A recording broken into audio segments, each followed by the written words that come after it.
എന്റെ പ്രിയപ്പെട്ടവരുടെ ജീവിതത്തിൽ മാറ്റം വരുത്തൂ. അല്ലാതെ പടച്ചവനെ മറന്നുകൊണ്ട് ധിക്കാരികളെ പോലെ നടക്കരുത്. ഇന്നത്തെ ചെറുപ്പക്കാരുടെ അവസ്ഥ കാണുമ്പോ വല്ലാത്ത സങ്കടമാണ്. പടച്ചവനെ എന്തൊക്കെ പേക്കൂത്തുകളാ കാണിക്കുന്നതെന്നറിയോ? സങ്കടം തോന്നും സഹോദരാ, സങ്കടം തോന്നുന്ന പല വാർത്തകളാണ് നമ്മൾ കണ്ടുകൊണ്ടിരിക്കുന്നത്. പടച്ചവനെ ഞങ്ങളുടെ കേരളത്തിലൊക്കെ അള്ളാഹുവിന്റെ ഉലിയാക്കന്മാര്, മഹാന്മാര്, അവരെ അള്ളാഹു ആദരിച്ചവരാ, അള്ളാഹു ബഹുമാനിച്ചവരാ. അവരെ കുറിച്ച് അള്ളാഹു പറഞ്ഞതെന്തെന്നറിയോ? അലാ ഇന്ന ഔലിയാ അല്ലാഹ് ലാ ഖൗഫുൻ അലൈഹിം വലാ ഹും യഹ്സനൂൻ. അള്ളാഹു അവരെ കുറിച്ച് തന്നെ ഖുർആനിൽ പരിചയപ്പെടുത്തിയത് ഔലിയാക്കന്മാരാരാണെന്ന് പറയുമ്പോ ഇന്ന് പടച്ചവനെ നടക്കുന്ന പല ഉറൂസുകളും പല നേർച്ചകളും സഹിക്കാൻ കഴിയാത്തതാ. ആ മക്കാമിനകത്ത് കിടക്കുന്ന മഹാരഥന്മാരായ ഔലിയാക്കന്മാരെ പോലും കളിയാക്കുന്ന രീതിയിൽ, പരിഹസിക്കുന്ന രീതിയിൽ, പടച്ചവനെ അവരെ വേദനിപ്പിക്കുന്ന രീതിയിലുള്ള പ്രവർത്തനങ്ങളാ നടക്കുന്നത്. പടച്ചവനെ കേരളത്തിൽ പല പല അതാ മക്കാമുകളിലും നേർച്ചകളെന്ന് പറഞ്ഞ് എഴുന്നള്ളത്തിന് ആനയെ കൊണ്ടുവന്ന ആന വരണ്ടിട്ട് അവസാനം പാപ്പാനയുൾപ്പെടെ ചവിട്ടിക്കൊല്ലുന്ന വാർത്തകൾ ഓരോ ദിവസവും നടന്നുകൊണ്ടിരിക്കുകയാ. പടച്ചവനെ പറയാൻ ആരുമില്ല, പ്രതികരിക്കാൻ ആരുമില്ല. ഇത് പാപമാണെന്ന് പറയാനെന്ന് പലരും തയ്യാറാകുന്നില്ല. എന്റെ പ്രിയപ്പെട്ടവര്, ഏത് ഔലിയാ സഹോദരാ, ഏതു മക്കാമിനകത്ത് കിടക്കുന്ന ഔലിയാ ആണ്, ഏതു വലിയാണ് ഇതുപോലെയുള്ള പേക്കൂത്തുകൾ ആഗ്രഹിക്കുന്നത്, ഇതുപോലെ ചെയ്യാൻ പറയുന്നത്? സഹോദരാ, അധപ്പതനത്തിന്റെ അടിത്തട്ടിലൂടെ ഗാനമേളകൾ നടത്തുന്നില്ലേ? അള്ളാഹുവിന്റെ ഔലിയാക്കന്മാരുടെ ഉറൂസില് അതാ പറയാൻ കാത്തിരിക്കുന്നവന് പറഞ്ഞുകൂടെ പറയാൻ അവസരം കൊടുക്കുന്നത് പോലെ, കളിയാക്കാൻ കാത്തിരിക്കുന്നവന് പരിഹസിക്കാൻ അവസരം കൊടുക്കുന്നത് പോലെ, പടച്ചവനെ എന്തെല്ലാം അനാചാരങ്ങളാണ്, എന്തെല്ലാം പേക്കൂത്തുകളാണ്. അവസാനം ആനയെ കൊണ്ടുവന്ന് എഴുന്നള്ളത്ത് നടത്തിയിട്ട് ആരെ വരണ്ടിട്ട് ചവിട്ടി കൊല്ലുന്ന വീടിയാണ് സഹോദരാ. എന്റെ പ്രിയപ്പെട്ടവര്, ആവശ്യമില്ലാത്ത പ്രവർത്തനങ്ങളാണ് ഇന്ന് ചെറുപ്പക്കാര് നടത്തുന്നത്. ഇവിടെയൊക്കെ നാട്ടില് പത്രം എടുത്തു നോക്കിയാൽ കാണാം, മഹാന്മാരുടെ ഉറൂസിന് ആനയെ കൊണ്ടുവന്ന് എഴുന്നള്ളത്ത് നടത്തിയിട്ട് ആനയ്ക്ക് ഹാലുള്ള വീട്ട് ചവിട്ടിക്കൊല്ല. എങ്ങനെ ഇടകാതിരിക്കും? അള്ളാഹു ഈമാൻ നൽകുമാറാകട്ടെ, അള്ളാഹു ഈമാൻ നൽകുമാറാകട്ടെ. ഇവിടെ ഒന്നും ഇല്ല അല്ലേ? അൽഹംദുലില്ലാഹ്. അല്ല, എത്ര സന്തോഷം. ഇവിടെ ആനയ്ക്ക് തന്നെ സഹിക്കണില്ല, എന്നിട്ട് എന്താ ഷഹീദിന്റെ കൂലിയാണോ എന്ന് ആലോചിച്ച് നോക്കി. അള്ളാഹു ഉമ്മത്തിനെ കാത്തിരക്ഷിക്കുമാറാകട്ടെ. നമ്മൾ തന്നെ ചിലപ്പോൾ ഈ നാട്ടിലെ വലിയ അറിയപ്പെടുന്ന കോടികൾ കൊടുക്കുന്ന സ്ഥാപനങ്ങൾക്ക് ബിൽഡിംഗ് കെട്ടി കൊടുക്കുന്ന ഭക്ഷണം കൊടുക്കുന്ന ആളായിരിക്കും. പക്ഷെ ഓം വിചാരിക്കുക, എന്നെ ആരും പരിഗണിക്കുന്നില്ല, എന്നെ കാണുമ്പോൾ എഴുന്നേക്കുന്നില്ല, ബഹുമാനിക്കുന്നില്ല. എന്നാൽ ചില വാപ്പമാര് പാവപ്പെട്ടവരാ, കമ്പും കുത്തിയേട്ടായിരിക്കും വരിക. ആ ചങ്ങാതിയെ കാണുമ്പോൾ തന്നെ എഴുന്നേറ്റ് നിന്നു പോകും. കാരണം അതങ്ങനെ, അത് അള്ളാഹുവരുടെ മുഖത്ത് കൊടുത്തിരിക്കുന്ന ഒരു ഈമാനിന്റെ പ്രകാശം. അള്ളാഹു നമുക്ക് നൽകുമാറാകട്ടെ, അള്ളാഹു നമുക്ക് നൽകുമാറാകട്ടെ. എൻ്റെ പ്രിയപ്പെട്ട സഹോദരങ്ങളെ, ഇല്ലെങ്കിൽ നിങ്ങൾ സുബഹി നിസ്കരിക്കാത്ത ഒരു ദിവസം നിന്നെ കാണുന്നവരൊക്കെ ചോദിക്കുക, എന്താടാ മുഖത്തൊരു സന്തോഷം ഇല്ലാത്ത, എന്ത് പറ്റി, നിനക്ക് സുഖമില്ലേ? മുഖത്ത് നോക്കുമ്പോൾ തന്നെ ആൾക്കാർ ചോദിക്കും. എന്നാൽ സുബഹി നിസ്കരിച്ച ദിവസമാണെങ്കിൽ നീ തന്നെ കണ്ണാടി നോക്കിയിട്ട് പറയും, എന്താ അല്ല എനിക്ക് ഗ്ലാമർ വെച്ചോ പടച്ചൻ, ഒരു ഈമാനിന്റെ പ്രകാശവാത്. നീ തന്നെ പോയി നോക്ക്. സുബഹി നിസ്കരിച്ച ദിവസവും സുബഹി നിസ്കരിക്കാത്ത ദിവസവും നീ തന്നെ ഒന്ന് കണ്ണാടി പോയി നോക്ക്. ഞാൻ പറഞ്ഞു വന്നത്, നബിതങ്ങൾ പറയുന്നു, നാളെ സ്വർഗത്തിൽ എൻ്റെ കൂടെ നിനക്ക് കൂടണമെങ്കിൽ നീ ചെയ്യേണ്ട കാര്യം അധികമായിട്ട് നീ സുജൂദ് ചെയ്യ്. അള്ളാഹു നിസ്കരിക്കാൻ ഭാഗ്യം തരുമാറാകട്ടെ, അള്ളാഹു നിസ്കരിക്കാൻ ഭാഗ്യം തരുമാറാകട്ടെ. നമ്മുടെ നിസ്കാരത്തിന്റെ വിഷയത്തിൽ നമ്മൾ വളരെ പുറകോട്ട സഹോദര. നിസ്കാരത്തിന്റെ വിഷയത്തിൽ നമ്മൾ വളരെ പുറകോട്ട. ആ ഫർള് തന്നെ നിസ്കരിക്കുന്ന പാടെന്താ നമുക്കറിയാം. അതും സമയത്ത് നിസ്കരിക്കൂല. ആ ഫർള് പോലും നിസ്കരിക്കുന്നവർ ഒരു വിഭാഗം പടച്ചവനെ നിസ്കാരത്തിന്റെ വിഷയത്തിൽ വല്ലാതെ അലംഭാവമാണ്. അവരതിന് വലിയ പരിഗണനയൊന്നും കൊടുക്കുന്നില്ലടോ. എന്നാ നിസ്കരിക്കുന്നവന്റെ അവസ്ഥ എന്താ? നിസ്കരിക്കുന്നവന്റെ അവസ്ഥ എന്തെന്നറിയോ? എന്റെ പ്രിയപ്പെട്ട സഹോദരാ, നമുക്കതിന്റെ വിലയറിയുന്നില്ല. നമുക്ക് നിസ്കാരം എന്താണെന്ന് പോലും അറിയുന്നില്ല. പടച്ചവനെ നബിതങ്ങൾ പറഞ്ഞതെന്തെന്നറിയോ? എന്റെ പ്രിയപ്പെട്ട സഹോദരാ, ഒരു മനുഷ്യൻ നമസ്കാരം കഴിഞ്ഞ് മുസല്ലയിൽ നിന്ന് എഴുന്നേൽക്കുമ്പോ ഇനിയെങ്കിലും നിങ്ങൾ നിങ്ങൾ മനസ്സിലാക്കണേ, ഒരു മനുഷ്യൻ നമസ്കാരം കഴിഞ്ഞ് മുസല്ലയിൽ നിന്ന് എഴുന്നേൽക്കുമ്പോ അള്ളാന്റെ മലക്കുകൾ അവനെ മുസാഫഹത്ത് ചെയ്യുകയാ. നിസ്കാരപ്പായിൽ നിന്ന് ഒരു മനുഷ്യൻ എഴുന്നേൽക്കുമ്പോ അള്ളാഹുവിന്റെ മലക്കുകൾ അവനെ മുസാഫഹത്ത് ചെയ്യുകയാണ്. എന്നിട്ട് പറയുന്നു, മനുഷ്യ നീ സ്വർഗത്തിലാ, നീ സ്വർഗത്തിന്റെ അവകാശിയാ. അള്ളാഹു നിന്റെ പാപം മുഴുവനും പുറത്തു തന്നിരിക്കുകയാണ്. നീ സ്വർഗത്തിന്റെ അവകാശിയാണ്. നിന്റെ പേര് സ്വർഗത്തിന്റെ ലിസ്റ്റിൽ എഴുതി ചേർത്തിരിക്കുകയാണ്. നിസ്കാരപ്പായിൽ നിന്ന് എഴുന്നേക്കുന്ന ഒരു മനുഷ്യനോട് അള്ളാഹുവിന്റെ മലക്കുകൾ കെട്ടിപ്പിടിച്ച് മുസാഫഹത്ത് ചെയ്ത് സന്തോഷ വാർത്ത പറയുമെന്ന് നബിതങ്ങൾ പറയുമ്പോ, അതാണടാ ചെറുപ്പക്കാരാ നിസ്കാരമെന്ന് പറയുന്നത്. നിന്റെ ജീവിതത്തിൽ ചെയ്തു പോയ സർവ്വ അപരാധങ്ങളും ഹജറുൽ അസ്വദ് മുത്തിയവനെ പോലെ നിന്റെ പാപങ്ങൾ മുഴുവനും പൊറുക്കാൻ 1000 വഖത്ത് നിസ്കാരമൊന്നും വേണ്ട, ഒരേ ഒരു വഖത്ത് നിസ്കാരം മതിയടാ സഹോദരാ. നിസ്കരിക്കേണ്ടതുപോലെ ഒരേ ഒരു വഖത്ത് നീ നിസ്കരിച്ചാൽ എഴുന്നേൽക്കുമ്പോൾ അല്ലാഹുവിന്റെ മലക്കുകൾ പറയും, നീ സ്വർഗത്തിലാണെന്ന്, നീ സ്വർഗത്തിന്റെ അവകാശിയാണെന്ന്. എന്നാ മറ്റു ചിലരോട് പറയുകയാണ്, നീ നിസ്കരിച്ചിട്ടും നരകത്തിലാണ്, നീ നിസ്കരിച്ചിട്ടും നരകത്തിലാണ്, നീ നഷ്ടവാളിയായി പോയല്ലോ. അടുത്ത വഖത്ത് നിസ്കരിക്കുന്നതിന് മുമ്പ് നീ മരണപ്പെട്ട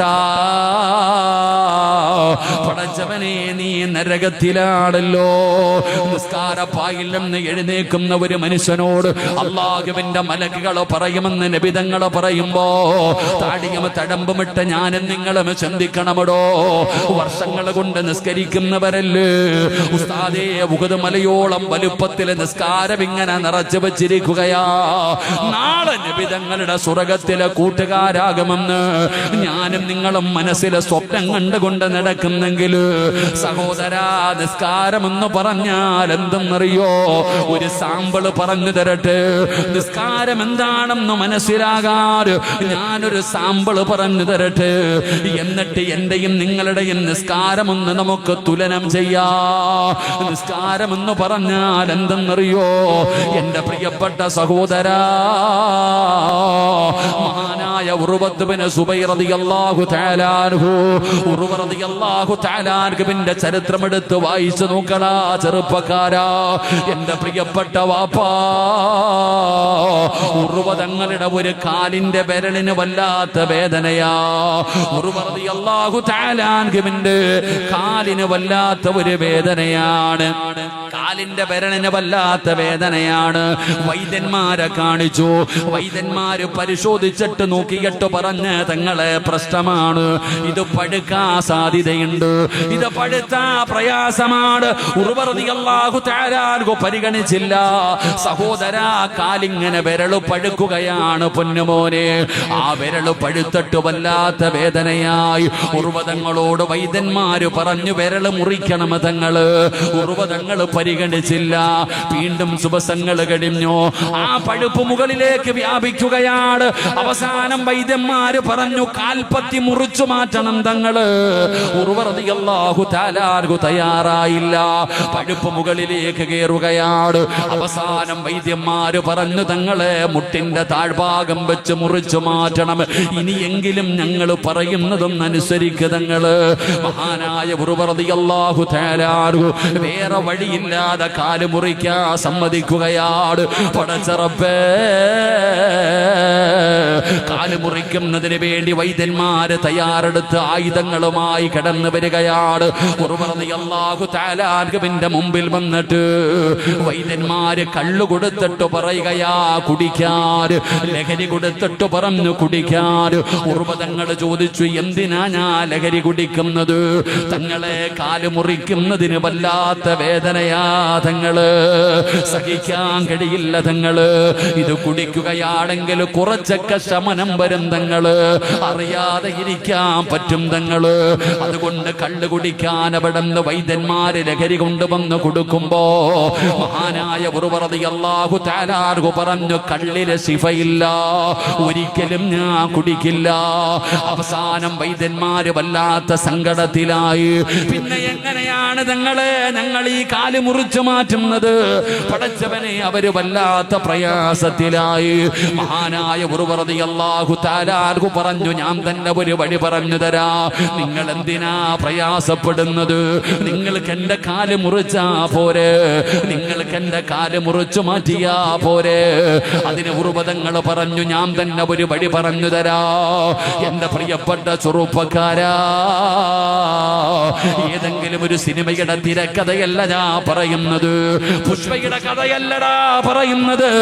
നിനക്ക് പോയിട്ട് വായിച്ചു നോക്കാൻ കഴിയുന്ന ഉർവ റളിയല്ലാഹു തആല അൻഹുവിന്റെ മനോഹരമായ ചരിത്രമാണ് മോനെ. ഉർവതങ്ങളുടെ പടംന്ന് പറഞ്ഞു, ഞാൻ ഉതുപെടുത്തി 2 റക്അത്ത് നമസ്കരിക്കാം. ഞാൻ നമസ്കാരത്തിലേക്ക് പ്രവേശിച്ചെന്ന് മനസ്സിലായ, പറ്റുമെങ്കിൽ നിങ്ങൾ എന്റെ കാല് മുറിച്ചു മാറ്റിക്കോ. ഉതുപെടുക്കുകയാണ്. അവിടുന്ന് പടച്ചവനെ നിസ്കാരപ്പായിലേക്ക് കടന്നു വരികയാണ്. അവിടുന്ന് നിയ്യത്ത് ചെയ്തുകൊണ്ട് തക്ബീറത്തുൽ ഇഹ്റാം പറഞ്ഞ് കൈകെട്ടുകയാണ്. എന്നിട്ട് പടച്ചവനോട് പറയുന്നു, ഇന്ന സ്വലാത്തി വനുസുകി വമഹയായ വമമാതി. പടച്ചറപ്പിനോട് അവിടുന്ന് പടച്ചവനെ കരാർ ചെയ്യുകയാണ്. മഹാനായ ഉർവ റളിയല്ലാഹു തആല അൻഹു അവിടുന്ന് നമസ്കാരത്തിലേക്ക് പ്രവേശിച്ച് ഫാത്തിഹ ഓതുകയാണ്. റബ്ബേ, ഉർവതങ്ങളെ നമസ്കരിക്കാൻ തുടങ്ങി. ഏത് സൂറത്താ ഓതിയതെന്നറിയുമോ? സൂറത്തുൽ മുസമ്മിലാണ് പാരായണം ചെയ്യുന്നത്. യാ അയ്യുഹൽ മുസമ്മിൽ ഖുമിൽ ലൈല ഇല്ലാ ഖലീലാ നിസ്ഫഹു അവ ഇൻഖുസ് മിൻഹു ഖലീലാ. ഉർവതങ്ങൾ നിസ്കാരത്തിലേക്ക് പ്രവേശിച്ചു കഴിഞ്ഞപ്പോ വൈദ്യന്മാര് കാല് മുറിക്കാൻ തയ്യാറാവുകയാണ്. നിസ്കരിച്ചു കൊണ്ടിരുന്ന ഉർവ റളിയല്ലാഹു തആല അൻഹുവിന്റെ ഒരു കാലുണ്ടല്ലോ, അവിടെന്ന് വെട്ടിമുറിച്ചടാ ചെറുപ്പക്കാരാ. നിസ്കരിച്ചു കൊണ്ടിരുന്ന ഒരു പച്ചയായ മനുഷ്യനൊരു മരുന്നും കൊടുത്തില്ല, ഒരു അനസ്തേസിയുമില്ല, ഒരു മരവിപ്പിക്കലുമില്ല. നിസ്കരിച്ചു കൊണ്ടിരുന്ന ഉർവ റളിയല്ലാഹു തആല അൻഹുവിന്റെ ഒരു കാലുണ്ടല്ലോ, അവിടെന്ന് വെട്ടിമുറിക്കുകയാണ്. അറിഞ്ഞില്ലടാ ചെറുപ്പക്കാരാ. മഹാനായ ഉർവ റളിയല്ലാഹു തആല അൻഹു നമസ്കാരത്തിലാ. ഉർവതങ്ങൾ അറിഞ്ഞില്ല. പടച്ചവനെ നിസ്കരിച്ചു കൊണ്ടിരിക്കുകയാണ്. ഒറ്റക്കാലിൽ നിസ്കരിക്കുകയാണ്. പൈപ്പ് പൊട്ടിയിട്ട് വെള്ളമൊഴുകുന്നത് പോലെ മുറിച്ച കാലിൽ നിന്ന് രക്തം ഇങ്ങനെ ഒഴുകുകയാണ്. എന്ത് ചെയ്തിട്ടും രക്തം നിലയ്ക്കുന്നില്ല. അവസാനം പെട്ടെന്ന് രക്തം നിൽക്കാനുള്ള വഴി എന്തെന്നറിയോ? അവര് ചെയ്യുന്ന ഒരു മരുന്നുണ്ട്, സൈത്തെണ്ണ തിളപ്പിക്കുകയാണ്. ആ സൈത്തെണ്ണ തിളപ്പിച്ചു കൊണ്ടുവന്നിട്ട് സുബ്ഹാനല്ലാഹ്, നിസ്കരിച്ചു കൊണ്ടിരുന്ന ഉർവ റളിയല്ലാഹു തആല അൻഹുവിന്റെ മുറിച്ച കാലുണ്ടല്ലോ, ആ കാലിലേക്ക് തിളച്ച എണ്ണയങ്ങു മുക്കുകയാ. അറിഞ്ഞില്ല വാപ്പാ. കാരണം നിസ്കാരത്തിലാണ്. ഉർവതങ്ങൾ ഓതുന്ന ആയത്തേതെന്നറിയുമോ? ഇന്നലദൈനാ അൻകാലം വജഹീമാ. അല്ലാഹുവിന്റെ ഭയാനകമായ നരകത്തിന്റെ അവസ്ഥ പറയുന്ന, ആ നരകത്തെ കുറിച്ച് പറയുന്ന ആയത്തിങ്ങനെ ആവർത്തിച്ച് ഓതുകയാണ്. അപ്പോഴാണ് തിളച്ച എണ്ണ കൊണ്ടുവന്ന് മുറിഞ്ഞ കാലിലേക്ക് അവിടുന്ന് മുക്കുന്നത്. അറിഞ്ഞില്ല മക്കള്, ഉർവ റളിയല്ലാഹു തആല അൻഹു പറഞ്ഞില്ല. അവസാനം പടച്ചവനെ അവിടുന്ന് തളർന്നു ബോധം കെട്ട് വീഴുകയാണ്. ഉർവതങ്ങളെ കാല് മുറിച്ചതറിഞ്ഞിട്ടില്ല. വൈദ്യന്മാര് കാലിലും മരുന്ന് വെച്ച് വെച്ച് കെട്ടി, കാലിൽ മരുന്ന് വെച്ച് കെട്ടി. ഉർവ റളിയല്ലാഹു തആല അവസാനം ഇങ്ങനെ ബോധമില്ലാതെ കിടക്കുമ്പോ വൈദ്യന്മാര് മുഴുവനും വല്ലാത്ത സങ്കടത്തിലാണ്. ആരാ പറയുന്നത്? കാല് മുറിച്ചു മാറ്റിയെന്ന് ആരാ പറയുന്നത്? മഹാനവറുകൾക്ക് വല്ലാത്ത വിഷമമാകുമല്ലോ. അങ്ങനെ എല്ലാവരും വൈദ്യന്മാരിങ്ങനെ ചർച്ചയാണ്. അപ്പോഴാണ് ഒരു മനുഷ്യനോടി വരുന്നത്. ഇവിടെ ഉർവതങ്ങളെവിടെ, ഉർവതങ്ങളെവിടെ? എന്തിനാണ് ഉർവതങ്ങളെ തിരയുന്നത്? ഉർവതങ്ങളുടെ ഏറ്റവും ചെറിയ മകനുണ്ടല്ലോ, കുതിരയുടെ ചവിട്ട് കൊണ്ട് മരണപ്പെട്ടിരിക്കുകയാ. അല്ലാഹുവേ, ഒരു കാല് മുറിച്ച് കിടക്കുകയാണ്. അപ്പോഴാണ് മരണവാർത്ത വരുന്നത്. രണ്ടാമത്തെ സങ്കടമായി.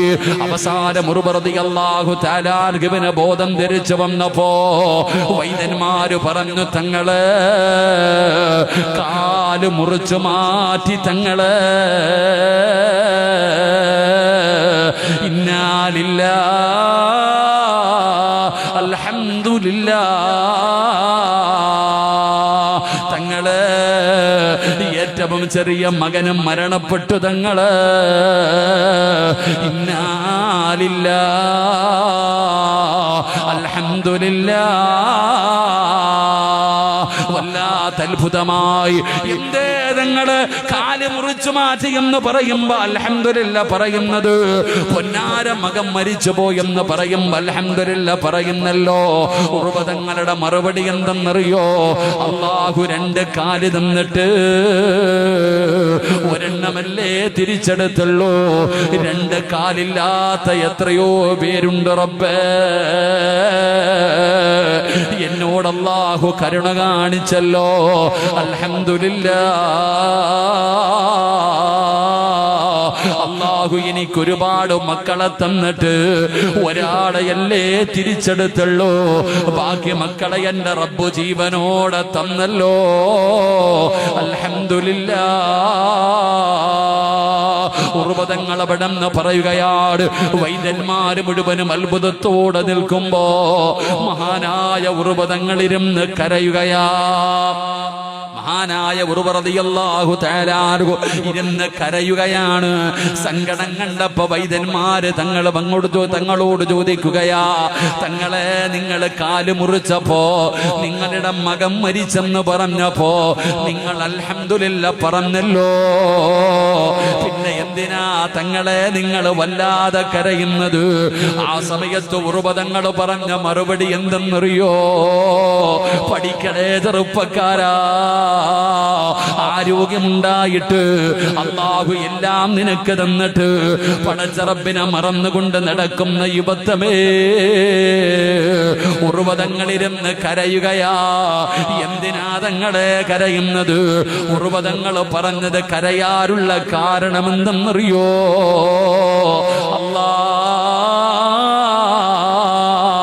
ഇനി പഴയതുപോലെ നിന്ന് നിസ്കരിക്കാൻ പറ്റില്ലല്ലോ അല്ലാ. ഇനി പഴയതുപോലെ നിന്ന് നിസ്കരിക്കാൻ, രണ്ട് കാലുള്ള സമയത്ത് നിസ്കരിക്കുന്നത് പോലെ ഇനി എനിക്ക് ഒരുപാട് നേരം നിൽക്കാൻ കഴിയില്ലല്ലോ.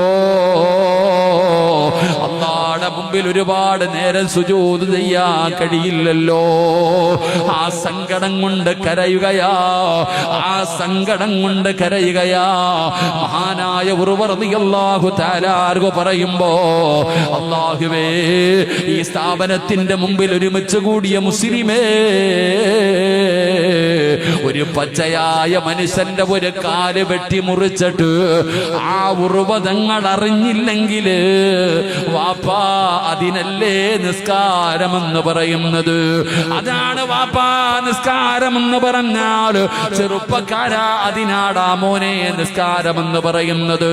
അങ്ങനെ നിസ്കരിച്ചിട്ട് എഴുന്നേക്കുന്നവനോടാണ് അല്ലാഹുവിന്റെ മലക്കുകൾ സന്തോഷ വാർത്ത പറയുന്നത്. എന്നാ നമ്മൾ നിസ്കരിക്കുമ്പോ നമ്മളുടെ ചെവിയുടെ ഭാഗത്തുകൂടെ ഒരു കൊതുവങ്ങാണമൊന്നും മൂളിയിട്ട് പോയാൽ, ഉർവ റളിയല്ലാഹു തആല അൻഹു നിസ്കരിച്ചു കൊണ്ടിരുന്നപ്പോ ഒരു കാല് വെട്ടി മുറിച്ചിട്ട് മഹാനവറുകൾ അറിഞ്ഞില്ല, മുറിച്ചു മാറ്റി കാല്. എന്നിട്ട് രക്തം നിൽക്കാതെ വന്നപ്പോൾ തിളച്ച എണ്ണ സൈത്തെണ്ണ തിളപ്പിച്ചിട്ട കാലിലേക്ക് മുക്കി. അപ്പോഴും അറിഞ്ഞില്ല. ഞാൻ നിസ്കരിച്ചുകൊണ്ടിരിക്കുമ്പോൾ ഒരു കൊതുക് പറഞ്ഞാൽ എനിക്കറിയാം. അള്ളാഹു എന്നെ നന്നാക്കി തരുമാറാകട്ടെ. ആമീൻ പറയടോ. എൻ്റെ ചെവിയുടെ ഭാഗത്ത് കൂടെ ഒരു കൊതുക് മൂളിയിട്ട് പോയാൽ നമുക്കറിയാം. പിന്നല്ലേ കടിക്കുന്നത്. ഇതാണ് ചാക്കി കെട്ടി വെച്ചിരിക്കുന്ന നിസ്കാരം എൻ്റെത്. അള്ളാഹു കാത്തിരക്ഷിക്കുമാറാകട്ടെ. നിങ്ങളറിയോ ഒരു കൊതുക് കൊത്തിയാ അറിയോ? നിങ്ങളെന്താ ഇങ്ങനെ ഇരിക്കണം? നിസ്കരിക്കുമ്പോൾ ഒരു കൊതുക് അടിച്ചാൽ അറിയോ? ഇതാണ് നമ്മളിങ്ങനെ വെച്ചോണ്ടിരിക്കണം. സ്വർഗത്തിൽ പോകാൻ നിറച്ചു വെച്ചിരിക്കണം അമലിത. എടാ, ഒരാള് നിസ്കരിച്ചിട്ട് നിസ്കാരപ്പായിൽ നിന്ന് എഴുന്നേക്കുമ്പോഴേ അവൻ സ്വർഗത്തിൽ അല്ലെങ്കിൽ നരകത്തിൽ. അള്ളാഹു നമ്മളെ കാക്കുമാറാകട്ടെ. അള്ളാഹു നമ്മളെ കാക്കുമാറാകട്ടെ. അതുകൊണ്ട് എൻ്റെ പൊന്നാര സഹോദരങ്ങളെ, നാളെ നബിതങ്ങളുടെ സ്വർഗത്തിൽ നബിതങ്ങളുടെ കൂടെ നടക്കണമെങ്കിൽ എത്രത്തോളം നിനക്ക് നിസ്കരിക്കാൻ പറ്റുമോ അത്രത്തോളം നീ നിസ്കരിക്കുക. നബി സല്ലല്ലാഹു അലൈഹി വസല്ലം തങ്ങൾ പാതിരാത്രി മുഴുവനും കാല് നീര് കെട്ടുന്ന രീതിയിൽ നിസ്കരിച്ചു എന്നാണ്. ആയിഷ ബീബി റളിയല്ലാഹു തആല അൻഹ ചോദിച്ചു, എന്തിനാ നബി ഇങ്ങനെ കിടന്ന് കഷ്ടപ്പെടേണ്ട കാര്യം എന്താ? ഇത്രത്തോളം ഇങ്ങനെ റിസ്ക് എടുക്കേണ്ട കാര്യം എന്താ? ഈ കാല് ഇതിന്റെ ആവശ്യമുണ്ടോ? അപ്പോഴും നബിതങ്ങൾ പറഞ്ഞത്, ആയിഷ അള്ളാഹിനോട് നന്ദിയുള്ള ഒരു അടിമയാകണ്ടേ ആയിഷ, നന്ദി കാണിക്കണ്ടേ. അള്ളാഹു നമ്മളെയൊക്കെ നന്ദിയുള്ള അടിമകളിൽ അള്ളാഹു പെടുത്തുമാറാകട്ടെ. അതുകൊണ്ട് പ്രിയപ്പെട്ട സഹോദരങ്ങളെ, എത്രത്തോളം തണുപ്പുണ്ടില്ലേ ഇപ്പം മഴയുടെ സമയമൊന്നും അല്ലല്ലോ. എന്നിട്ടും ഇവിടെ എന്താ റഫീഖ് ഉസ്താദ്, ഇവിടുത്തെ പ്രിൻസിപ്പാൾ എന്താ റഫീഖ് ഉസ്താദ്? ഇവിടുത്തെ പ്രിൻസിപ്പാളല്ലേ റഫീഖ് ഉസ്താദ്? ഇവിടെ ഇല്ലേ? ഞങ്ങൾ ആൻഡോമാനിലുണ്ടായിരുന്നു.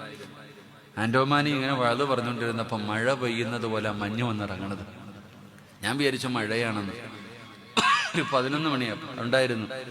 പാവപ്പെട്ട മനുഷ്യനാണ്. ഞങ്ങൾ രണ്ടുപേരും സത്യത്തിൽ പല സ്ഥലങ്ങളിലും കണ്ടിട്ടുണ്ടെങ്കിലും ആ എന്താ പറഞ്ഞ നബിതങ്ങൾ പറഞ്ഞത്, നബിതങ്ങളുടെ മുമ്പ് നബിതങ്ങൾ ഇരിക്കുമ്പോൾ ഉമർ ഇബ്നുൽ ഖത്താബ് റളിയല്ലാഹു തആല ഒരു മനുഷ്യനെ കാണിച്ചിട്ട് പറഞ്ഞത്, ഒരു നല്ല മനുഷ്യൻ പോണെന്ന്, ഒരു നല്ല മനുഷ്യൻ പോകുന്നെന്ന്. അപ്പൊ നബിതങ്ങൾ ചോദിച്ചു, ഉമറെ നീ അവന്റെ കൂടെ യാത്ര ചെയ്തിട്ടുണ്ടോ? ആ പോകുന്നവൻ നല്ലവനാണെന്ന് പറഞ്ഞപ്പോൾ നബിതങ്ങൾ ചോദിച്ച ചോദ്യം, നീ അവന്റെ കൂടെ യാത്ര ചെയ്തിട്ടുണ്ടോ? അവനുമായിട്ട് സാമ്പത്തിക ഇടപാട് നടത്തിയിട്ടുണ്ടോ എന്ന് നബിയന റസൂലുള്ളാഹി. അപ്പൊ ഒരാളുടെ സ്വഭാവം അറിയണമെങ്കിൽ എന്ത് ചെയ്യണം? ഓന്റെ കൂടെ സഞ്ചരിക്കണം. ഒരാളുടെ കൂടെ സഞ്ചരിക്കണം, സാമ്പത്തിക ഇടപാടുകൾ നടത്തണം. അപ്പൊ അറിയാൻ നല്ലവനാണോ മോശമാണോ എന്ന്. ഞാൻ പറഞ്ഞത്, ഉസ്താദിന്റെ കൂടെ 2 ദിവസം യാത്ര ചെയ്തു. അൽഹംദുലില്ലാഹ് എയർപോർട്ടിലൊക്കെ തിരിച്ചു വരുമ്പോഴൊക്കെ ഉണ്ടായിരുന്നു. അപ്പോഴാണ് ആ ചങ്ങാതിയെ മനസ്സിലായത്. അള്ളാഹു ആഫിയത്തുള്ള ദീർഘായുസ്സ് കൊടുക്കുമാറാകട്ടെ. എപ്പോഴും ഒരു ചിരിയാ മുഖത്ത്. ആ ചിരിയാണ് ആകെയുള്ള ഒരു ഐശ്വര്യം. അള്ളാഹു അത് നിലനിർത്തി കൊടുക്കുമാറാകട്ടെ. അതുകൊണ്ട് നിസ്കരിക്കുക സഹോദര. എത്രത്തോളം നിസ്കരിക്കാൻ കഴിയുമോ, എത്രത്തോളം നമുക്ക് സുജൂദുകൾ അധികരിപ്പിക്കാൻ കഴിയുമോ, നമ്മളെ കൊണ്ട് ചെയ്യാൻ പറ്റുന്നതിൽ അധികമായിട്ട് നിങ്ങൾ ചെയ്യും. കഴിവിന്റെ പരമാവധി രാത്രിയിലെ നിസ്കാരം ഉപേക്ഷിക്കരുത്. ഒരു 2 റക്അത്ത് നിസ്കാരം. 5 വഖത്ത് ഇന്നലെ 5 വഖത്ത് നിസ്കരിച്ചവരൊക്കെ ഒന്ന് കൈവക്കിക്കേ. എല്ലാവരും നിസ്കരിച്ചിട്ടുണ്ടോ? ഒന്ന് കൈവക്കറോ? ഇന്നലെ 5 വഖത്ത് നിസ്കരിച്ചവരൊക്കെ അൽഹംദുലില്ലാഹ് അല്ലാഹു നിലനിർത്തി തരുമാറാകട്ടെ. ആമീൻ പറ. ഇന്നലെ തഹജ്ജുദ് നിസ്കരിച്ചവരൊക്കെ ഒന്ന് കൈവക്കിക്കേ. എനിക്കറിയാം. വേണ്ട, എനിക്ക് നാണം കെടാൻ വയ്യ. അതാ ഞാൻ പറഞ്ഞേ. ഈ 5 നേരം നിസ്കരിച്ച നമ്മൾ എത്ര പേരാ തഹജ്ജുദ് നിസ്കരിച്ചിട്ടുണ്ടാവുക? അത് 5 നേരം പള്ളിയിൽ വന്ന് നിസ്കരിക്കാൻ എല്ലാവർക്കും പറ്റും. ആ രാത്രിയിലെ 2 റക്അത്ത് നിസ്കരിക്കാൻ എല്ലാവർക്കും പറ്റില്ല എന്ന് നബിയുനാ റസൂലുള്ളാഹി സല്ലല്ലാഹു അലൈഹി വസല്ലം തങ്ങൾ പറഞ്ഞു, പകല് നിസ്കരിക്കാൻ എല്ലാവരെ കൊണ്ടും പറ്റും. എന്നാൽ ആ പാതിരാത്രി എഴുന്നേറ്റ് 2 മണിക്ക് 3 മണിക്ക് 4 മണിക്ക് 4:30 എഴുന്നേറ്റിട്ട് പടച്ചവനെ ഒരു 2 റക്അത്ത് നിസ്കരിക്കാറ് അത് വല്ലാത്ത ഒരു പുണ്യമാടോ. അള്ളാഹു തന്നെ പറയുകയാ, നബി തങ്ങൾ പറയുകയാ, അത് എല്ലാവർക്കും പറ്റുന്ന ഒരു കാര്യമല്ല. ഈ കൈപൊക്കിയ സഹോദരങ്ങളോട് പറയുകയാണ്, നിങ്ങൾ ആരാണെന്നറിയോ? നിങ്ങളുടെ മഹത്വം എന്തെന്നറിയോ? സഹോദരാ, നീ സാധാരണ ആളല്ല, നീ VIP ആണ്. എന്റെ പ്രിയപ്പെട്ട സഹോദരാ, പാതിരാത്രിയിൽ എഴുന്നേറ്റ് നിസ്കരിക്കുന്നവന്റെ പ്രത്യേകത എന്തെന്നറിയോ? അള്ളാഹു ഇഷ്ടപ്പെട്ടവരാട്. അള്ളാഹ് ഇഷ്ടപ്പെട്ടവർക്കേ പറ്റൂ. അള്ളാഹ് അള്ളാഹു ഇഷ്ടപ്പെട്ടവർക്ക് പാതിരാത്രി എഴുന്നേറ്റ് നിസ്കരിക്കാൻ കഴിയോ? രാത്രിയിൽ എഴുന്നേറ്റിട്ട് 2 റക്അത്ത് നിസ്കരിക്കണമെങ്കിൽ എല്ലാവരെ കൊണ്ടും പറ്റൂല.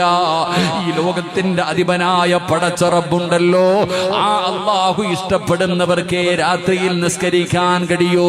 വല്ലാത്ത പ്രതിഫലമാണ്. നാളെ ഇസ്രാഫീൽ എന്ന് പറയുന്ന മലക്ക് സൂർ എന്ന് പറയുന്ന കാകടത്തിലൂതുമ്പോ തോടാറ് പള്ളിയുടെ പള്ളിപ്പറമ്പിൽ നിന്ന് എഴുന്നേറ്റ് വരുന്ന ഒരു ദിവസമുണ്ടല്ലോ, എല്ലാവരും പേടിച്ച് വിറച്ച് ഉടുതുണിയില്ലാതെ ആണുങ്ങളും പെണ്ണുങ്ങളുമല്ല തലതാഴ്ത്തി പിടിച്ചുകൊണ്ട് വല്ലാത്തൊരവസ്ഥയിൽ ഇങ്ങനെ പേടിച്ച് വിറച്ചവരെ പോലെ നാളെ അല്ലാഹുവിന്റെ കോടതിയിലേക്ക് കടന്നു വരുമ്പോ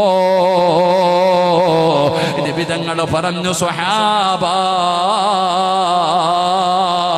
2 പേരുടെ തല ഇങ്ങനെ ഉയർന്നു നിൽക്കുകയാ, 2 വിഭാഗത്തിന്റെ തല ഇങ്ങനെ ഉയർന്നു നിൽക്കുകയാ. അവരാരാണെന്നറിയോ? അവരാരാണെന്നറിയോ? നാളെ പടച്ച റബ്ബിന്റെ കോടതിയിൽ തല ഉയർത്തിപ്പിടിച്ചുവിടുന്ന 2 വിഭാഗത്തിൽ ഒരു വിഭാഗമാരെന്നറിയോ? മോരേ, തന്റെ പ്രിയപ്പെട്ട ഭാര്യയുടെ കൂടെ, സുന്ദരിയായ ഭാര്യയുടെ കൂടെ പുതപ്പിനടിയിൽ അവളുടെ ശരീരത്തിന്റെ തോലിനോട് ചേർന്ന് കിടന്നുറങ്ങുമ്പോ ആ പ്രിയപ്പെട്ടവളെ തെള്ളി മാറ്റിയിട്ട് പാതിരാത്രി എഴുന്നേറ്റ് നിസ്കരിച്ച ചെറുപ്പക്കാരാ, നിസ്കരിച്ച ഉമ്മമാരേ, വെളുപ്പാങ്കാലത്ത് കിടന്നുറങ്ങാൻ വല്ലാത്ത സുഖമാണ് മോനെ. ആ തണുപ്പുള്ള സമയത്ത് വല്ലാതെ കിടന്നുറങ്ങുന്ന സമയമാണ്. ഏത് പുതപ്പ് പുതയ്ക്കാത്തവരും പുതപ്പെടുത്ത് പുതച്ചിട്ട് കിടക്കുന്ന സമയമാണ്. ആ സമയത്ത് എഴുന്നേറ്റ് നിസ്കരിക്കുന്ന സഹോദരാ, നാളെ തല ഉയർത്തിപ്പിടിച്ച് നാളെ പരലോകത്ത് കൂടെ നിനക്ക് നടന്നു പോകാ. എന്നിട്ട് നബിതങ്ങൾ പറയുകയാ, അല്ലാഹുവിന്റെ ഭാഗത്ത് നിന്ന് വിളിക്കുകയാ, വയുനാദിൽ മുനാദി മിൻ ഖിബലിർ റഹ്മാൻ, അല്ലാഹുവിന്റെ ഭാഗത്ത് നിന്ന് വിളിക്കുകയാണ്, തതജാഫാ ജുനൂബുഹും അനിൽ മലാജി വയദ്ഖുലൂനൽ ജന്ന ബിഗൈരി ഹിസാബ്. നാളെ പടച്ച റബ്ബിന്റെ കോടതിയിൽ നിൽക്കുമ്പോ അല്ലാഹുവിന്റെ ഭാഗത്ത് നിന്ന് വിളിക്കുകയാണ്, പാതിരാത്രി എഴുന്നേറ്റ് നിസ്കരിച്ചവരെവിടെ? ആ പാതിരാത്രി എഴുന്നേറ്റ് നിസ്കരിച്ചവരെവിടെ? സുബഹിയുടെ ബാങ്ക് വിളിക്കുന്നതിനൊരു 10 മിനിറ്റ് മുമ്പെങ്കിലും എഴുന്നേറ്റ് നിസ്കരിച്ച പെങ്ങള് നാളെ അല്ലാഹുവിന്റെ ഭാഗത്ത് നിന്ന് വിളിച്ച് പറയുകയാ, വയദ്ഖുലൂനൽ ജന്ന ബിഗൈരി ഹിസാബ്. വിചാരണയില്ലാതെ പൊക്കോ, വിചാരണയില്ലാതെ പൊക്കോ അല്ലാഹുവിന്റെ സ്വർഗത്തിലേക്ക്, അല്ലാഹുവിന്റെ സ്വർഗത്തിലേക്ക് വിചാരണയില്ലാതെ അവരെ കടത്തിവിടുമെന്ന് നബിതങ്ങൾ പറയുമ്പോ, അതുകൊണ്ട് എന്റെ പ്രിയപ്പെട്ടവരോട് പറയുകയാണ്, മോനെ, ശഅബാൻ മാസമാണ്, റമളാൻ പടിവാതിൽ വന്ന് നിൽക്കുകയാണ്, നിസ്കാരത്തിന്റെ വാർഷികം കഴിഞ്ഞ റജബ് 27-ന് കഴിഞ്ഞിരിക്കുകയാണ്. സമയമായടാ മോനെ, മനസ്സും ശരീരവും ശുദ്ധമാക്കേണ്ട മാസമാണ് ശഅബാൻ. റമളാൻ പടിവാതിൽ വന്ന് നിൽക്കുകയാണ്. വബല്ലിഗ്നാ റമളാൻ, അല്ലാഹുവേ റമളാനിലേക്ക് എന്റെ ആയുസ് നീട്ടിത്തരണേ അല്ലാ എന്ന് ദുആ ചെയ്തിട്ട് കാത്തിരിക്കേണ്ട സമയമാ ചെറുപ്പക്കാരാ. നിസ്കാരവും നല്ല കാര്യങ്ങളും ചെയ്യേണ്ട സമയമാ.